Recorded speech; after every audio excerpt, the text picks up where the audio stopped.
ঝিনাইদহ জেলার জেলা প্রশাসক জনাব মোহাম্মদ আব্দুল আওয়াল মহোদয়। যেহেতু অভিজ্ঞতা আছে এই জন্য আমরা এই জায়গাটা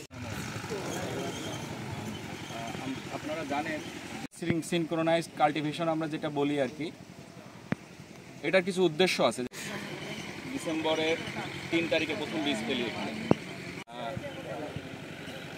7 তারিখে আমরা বীজ ফেলি। তো সেখান থেকে